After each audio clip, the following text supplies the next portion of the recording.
Hello, I'm Jen Hogan and welcome to the Season 3 finale of Aldi's Mamia and Me podcast. I've had some incredible conversations over the past year with parents in different parts of their journey, from expecting parents to brand new parents to parenting veterans. I learned so much from our surprising, enlightening and heartwarming conversations, and it was a real privilege to chat with all of them. It has also been a great privilege to have you, our loyal listeners, along for the journey, and I thank you for all the lovely messages, questions and feedback we've received. Sadly, there is no fourth season currently planned, so this episode is a warm goodbye from me and all the team behind Mamia and Me.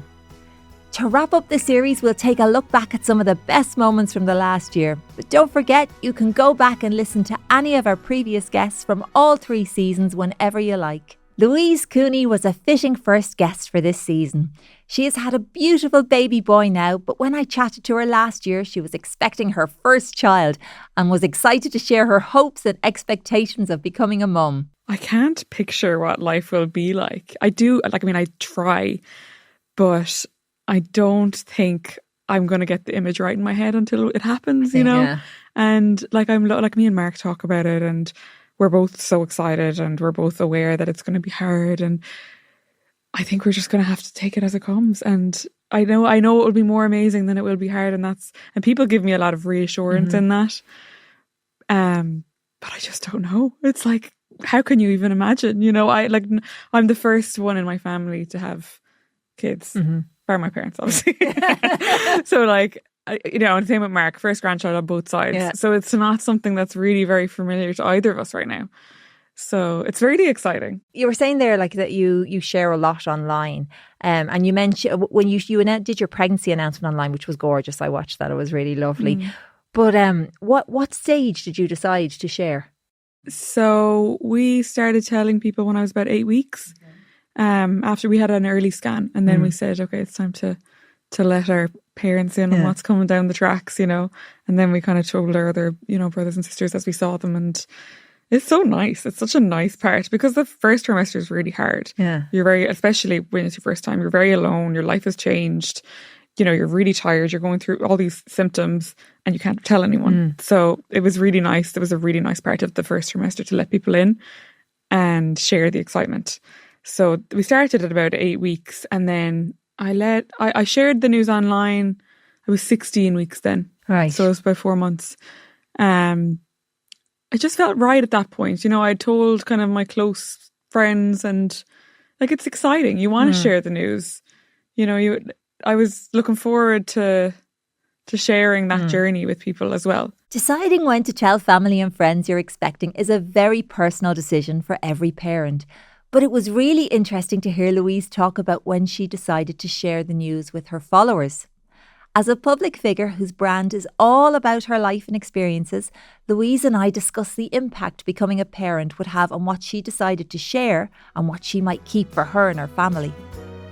I had a very open conversation with rugby legend Keith Earls as he talked about overcoming his struggles with mental health and the challenges and joys of fatherhood. When you're a boy or a man, a teenage boy or a young man even going through this and trying to deal with different mental health challenges, it can be really hard to know where to turn. And I think as a parent of sons, watching my sons grow up and looking at the different challenges that face boys as well as girls, obviously, in the world, I often wonder how do you as a parent kind of approach that sort of thing with your boys? How do you have those conversations? Is it the sort of thing, from your own experience, was it that you had to be ready to talk to somebody about it? Would there have been questions that might have helped to prompt you to feel that you could talk about any difficulties that you're experiencing? No, I suppose that space that's saying you it's when you hit rock bottom, you kind of know, and that's what happened to me. I think I was maybe 22, 23 at the time, but so I held on to all stuff from, it's not I held on to, people passing away in my family. I had young people passing away. There was suicide in the family, and then with the whole stuff in my Ross as well, and, never ever spoke about it. And, I just got into a certain way of thinking, certain negative way of thinking, thinking the whole world was against you. And when you're thinking like that for years, it has to give way at some stage. And I remember I was a professional rugby player, and I went and I spoke to our doctor, Ian Falvey, in Carton House one time, and I was like, look, I don't feel well. I don't want to be here. I said, I'm representing my country. I just don't feel well. I don't know what's going on with me. And I went and, he organised, and I went and spoke to someone. And, and that helped, and that's the hardest. It's the hardest thing to do, is to go and ask for help. But it's, in a way, it's the most easiest thing to do, and it's the best thing to do as well. I so appreciated Keith's honesty in this episode. Parenting intersects with all different facets of life. Here we got to talk about the importance of making spaces for men and boys to be candid about their mental health, and how powerful an example it is for parents to demonstrate to their kids that it's okay to ask for help, no matter your age. A particular highlight for me was our Christmas special, where I not only got to chat to Mario Rosenstock and laugh along at his incredible impressions, but we also had none other than Dustin the Turkey in the studio. Have you been in RT then? Forget about working. Have you been in RT? Oh, yeah, I have. I love going in sometimes. I do those sort of places, Jen. I love going to places. And you're still welcome. Well, you say, when you say the word welcome, the big poster that says "Do not let in," and it's a picture of me on it. Yeah. No, I sort of still. I love going to places like that, like Glasnevin Cemetery, the Dead Animal Museum, places that have no life in them.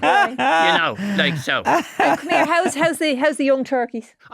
We're a bit worried, but I have my new political party now. I have the poultry before people party. I've ditched Fianna Fáil. It just wasn't working. Yeah, well, we weren't. You're not allowed to do the brown envelopes or anything anymore. So we had to get real, Jen. So I've got the Feathered Friend Alliance as well. So I'm getting all my brothers and sisters and all my turkeys, and I'm going to be selling them to Aldi. I'm going to be supporting and making sure that they're free and spreading the vegan word, making sure that the people know that there's alternatives to turkey for the That's traditional. true, actually. Go vegan this Christmas, yeah. Well, go vegan. That's what I'm saying. And I'm actually pushing the seagull as the new Christmas dinner, because who's ever met a nice seagull?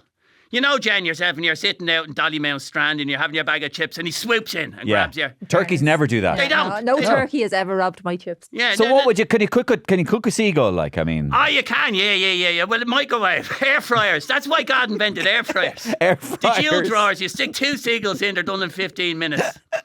Cut the feet off. So come here. What are the kids looking for Christmas? Well, basically, there's a bit of everything. See, of course, it's all phones now and stuff like that. Yeah. But I've heard a lot of them are looking for seagull dinners.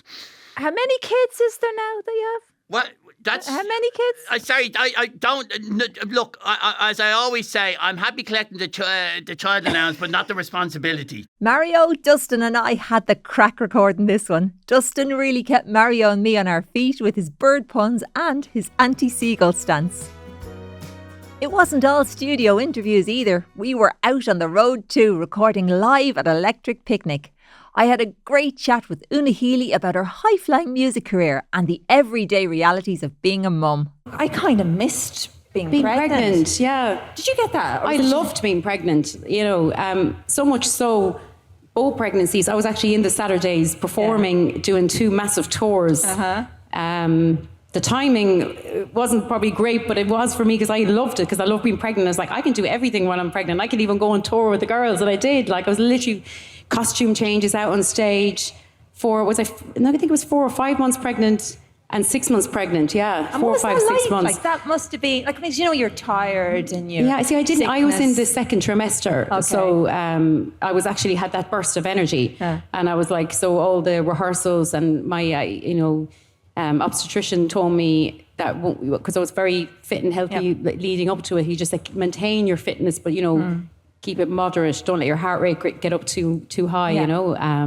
I was just very lucky that both pregnancies went really well. I felt like I was really. People say that you don't think, oh, you're glowing, you look so healthy, and my hair started to grow more, and but then when they come out, then it's like you feel like you lose part of yourself because you're used to having them all to yourself, and then they're out and you're just a bit of a shell. You kind of. And all that fuss is all about you, isn't it? When you're pregnant, you're like everybody wants to know you when you're pregnant. And you're on the bum and so cute. And then it's like they're like, they don't even look at you. They're like, let me see the baby. Yeah. So I'm very conscious when I go and visit my friends or anyone that's had a baby to bring the mother a gift too, because she's just had the baby, been through all of that. And they forget that the mother has obviously been hosting this baby inside and, obviously done such a good job that they come out, so it's nice to acknowledge that as well. And how soon did you go back to work? So then after you had your daughter? Because I was so active while in the group, I remember, and I knew this, I consciously went back. It wasn't forced now. It wasn't a thing where I was, I could, if I'd turned around to my management and said, I don't want to, they would have been, that's your decision, but I wanted to. And I'm really, really blessed with an amazing family with my parents. My mother, she came and helped me. So she basically was there with me all the time. And after 5 weeks of having Aoife, I was back out promoting a single with the girls, flat out. Una and I shared a lot in common about our parenting experiences, and she had such relatable stories. Successful recording career and world tours aside, I loved hearing about how Una minds the new mums in her life. Sex educator Jenny Keane was on the podcast too, another mum expecting her first child, to talk about sex and pleasure during and beyond pregnancy. If you just think back to your sex education and you were probably told, like, it's fear-based, so you're told, like, if you have sex, you're going to get pregnant. Yes. So we go into our adult life thinking that it's going to be really easy to get pregnant, right? And obviously we know now with the huge kind of focus and visibility on conception and the difficulties and struggles people are having, the fact that people are more open talking about it, we know that that's not always the case, right? So I think sometimes there's this element of like feeling broken as well that comes with, especially if you're trying for a long time. And it's just to say that, like, look at the sex education. You were told, like, you were literally lied to when you were a kid to say, oh, it's really simple. The first time you use sex, you're going to get pregnant, right? Which is not the case for everybody. So the second thing with regards to sex becoming a chore. So I always talk about the idea of the productivity mindset versus the pleasure mindset, right? And the productivity mindset, this exists in all parts of our society. It's how we grow up.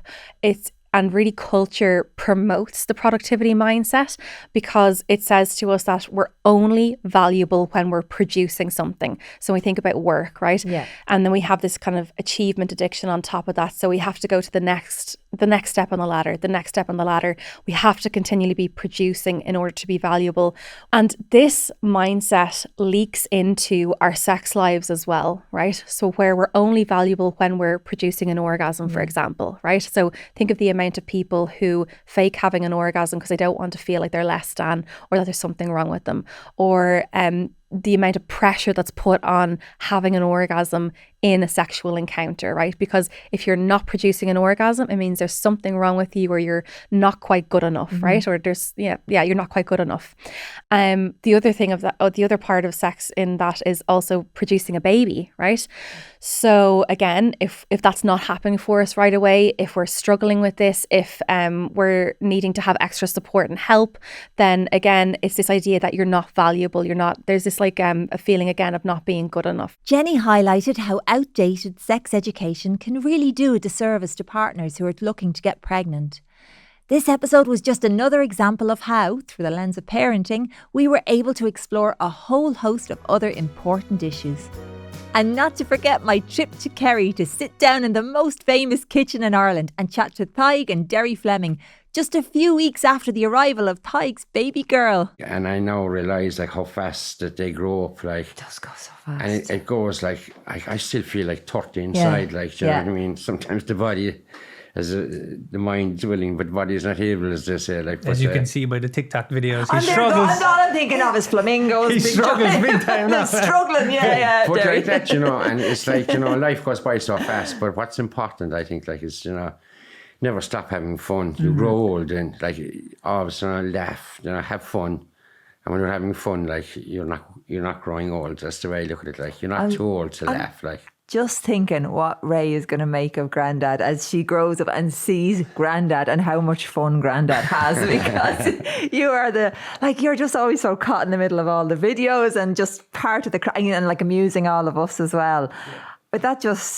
But even the videos you already have for her to look at and see, she's going to help keep you young, isn't she? He's laughing now. He's there to panic. Why doesn't Grandad wear any pants? She might say, why was he wearing Nana's dress? There are even times I question myself. It's because you wear it so well, Derry. Elegant. But I could be stuck in the middle of doing cutting briars or bushes. This guy could come along, you know what I mean? With his mother's dress or something like that. We must do this, and just to get rid of him, get more. All right, so come on, quick. And then I'm stuck in the middle and doing it. What? Oh, God's earth. Neighbours going on the road. It's like, there he's in the dress again. It's so funny, I still forget, that there's people outside, that see all this. Do you know, when I'm doing it here, I'm just having a crack, and a bit of fun, and even if there was traffic passing up and down the road, he was hiding behind the bush. And then, all of a sudden, sure, everyone has seen it, but, it's still in my mind. I think it's just here, you know what I mean, with ourselves. Little bubble here, but that was one video we were doing. You could see there was a car coming, and he jumped in behind the bush. I was like, Dad, what are you doing?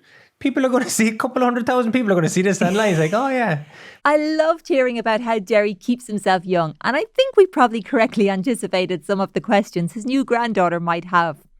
What a lovely and fun family she's joining, and what a treat she'll have watching those videos when she grows up. And that's not to forget about all the other fantastic guests: Jackie Hurley, Terry McAvoy, Jolene Cox, Conor Pope, Jarlath Regan, Kaz Mooney and Louise Duffy. As you've just heard, each episode of this season was so different. We had loads of deep, insightful conversations, and even as a seasoned parent of 7, I learned something new from each of my guests. We had lots of laughs too, truly capturing the ups and downs of the adventure that is parenting. I'm so proud of this series. It's kind of a parenting time capsule that you can go and revisit whenever you need some advice on kid-friendly meals, relatably embarrassing parenting stories, and honest conversations about topics like surrogacy, sex, and balancing the pressures of being a parent and having a career. I've so enjoyed hosting Mamia and Me, and I hope you've enjoyed listening. I also want to give a special shout out to my fellow Mamia and Me host, Amy Huberman, who has facilitated some wonderful chats with loads of great guests. You should go back and listen to those too. And finally, I want to thank Aldi for the great work they do supporting parents and families. I'll be continuing on as Aldi's parenting expert and brand ambassador, and you can always find me on the TV, radio and in my column in the Irish Times discussing all things parenting. I've been Jen Hogan, and this has been Aldi's Mamia and Me.